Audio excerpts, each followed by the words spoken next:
بڕیارەکانی وەزارەتی سامانە سروشتیەکان بۆ هەرزانکردنی سوتەمەنی بە مردووی لەدایک بوو.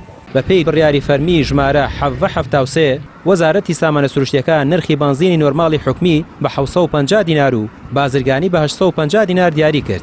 بەڵام لە هیچ کام لە بنزیخانەکانی سلێمانی بڕیارەکە جێبەجێ نەکراوە و لە هەولێریش تەنیا 12 کاتژمێر بڕی کرد و تابلۆی نۆرماڵ نەماوە هەڵواسرا.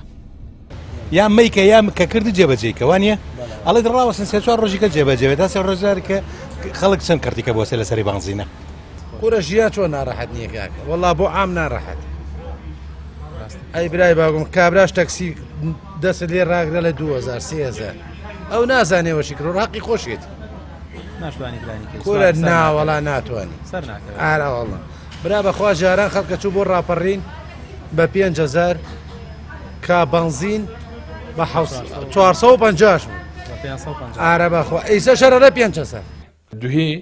هێشتا ئەمەرەکەبی بڕیاری پێشووی جەنابی وەزیر وشک نەبووتەوە. وەزارەت بڕیارێکی دیکەشی دەرکرد بۆ دیاریکردن نرخی مەحەسەن و سوپەر کە نابێت لە 1000 دینار بۆ 1200 دینار زیاتر بێت. شۆفێران بە تووڕیەوە دەڵێن حکومەت لە بڕیاردان ئازایە، بەڵام بێدەسەڵاتە لە فشارخستنە سەر پاڵاوگەکان تا سوتەمەنی هەرزان بە بەنزیخانەکان بدەن.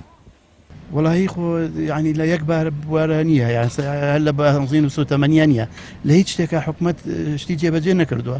خۆی قانونی نییە حکومەتەکە بەسەر چووە حکومەتێکی کاربڕێکەرە ئەگەر خۆی کاربڕێکەر بێت و نتوانێت با بڵین خۆی قانونی نەبێ چۆن توانێت قانون جێبەجێکە خەڵکیش هەر ئەندامەکانی خۆیان و حیز بەدەسەڵاتدارانە ئەندامەکانی خۆیان بڕیارەکانیان جێبەجێ ناکەن. اینجا 4-5 بنزینخانە هەرزانیان کرد و دوای پەشیمان بوون و بنزین نەما. شەو تابلۆکان بینی لاولێت ئارە وڵا جوان بینیم نووسرا بوو سەرەتا نووسرا بۆ 850 دوایی وتیان 850 نەماوە هەمووی درۆ بوو بڕیارەکەمووی درۆ بوو بۆ خەڵخەڵەتاندن بوو 850 هەر گرانە حەقە بە 250 بێت ژێرمانەمووی نەوتە. چاودێران جەخت دەکەنەوە کە دروستکردنی کێشە لەگەڵ بنزینخانە بچووکەکان و بێباکی بەرامبەر پاڵاوگە گەورەکان نیشانەی شکستی کارگێڕی وەزارەتەکەیە. شۆفێرانیش داوا دەکەن حکومەت ئەگەر دەیەوێت چاکسازی بکات کێشەکان لە بنەڕەتەوە چارەسەر بکات. ڕامیار عوسمان کەناڵی پێام سلێمانی.